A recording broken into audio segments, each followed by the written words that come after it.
Voici un petit test de mathématiques pour déterminer votre niveau dans cette matière. Du coup, on commence directement avec le niveau CP et forcément 1 plus 0, ça fait 1.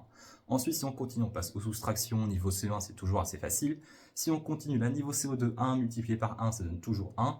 Après, niveau là, CM1, on commence à avoir des fractions. C'est forcément, si on a le même nombre au numérateur et au dominateur, c'est toujours égal à 1. Si on continue avec le CM2 la dernière année en primaire, forcément, toujours 1 quart de gâteau plus 3 quarts de gâteau, ça fait un gâteau. Après, on passe au collège. Là, on commence à avoir des multiplications et fait qu'on commence à multiplier avant de soustraire.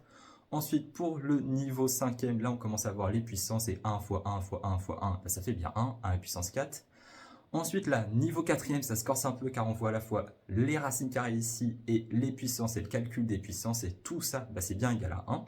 Si on continue la 3e avec le calcul littéral, là, il faut reconnaître qu'on a une identité remarquable ici et une autre identité remarquable ici. Et si on soustrait, ça fait bien 1. Fin du collège, et on commence en seconde avec une identité en trigonométrie qui est vraiment très importante. Et en plus, ça relie Pythagore qu'on a vu un petit peu en 3e. Cos de x au carré plus sinus de x au carré, ça fait 1. On passe en première avec vraiment ce que je préfère personnellement, les dérivés.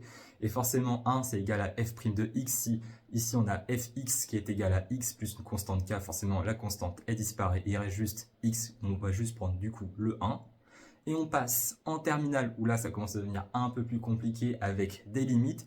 Et vous pouvez voir que j'ai mis donc ici le e, le nombre exponentiel. Et si on fait forcément ln, et on arrive à ln de e. Et vu que e, c'est la base du logarithme, et bien ça fait tout simplement un nouveau 1. Et enfin, pour terminer en études supérieures, bon là ça commence vraiment à se corser, j'ai remis l'identité qu'on a vue tout à l'heure avec cos au carré et sin au carré, mais j'ai repris cette fois-ci la décomposition en série entière de Taylor, du cosinus ici et du sinus ici, et c'est toujours égal à 1. Si la vidéo t'a plu, abonne-toi. Et juste bien sûr, écris-moi ton niveau en maths dans les commentaires.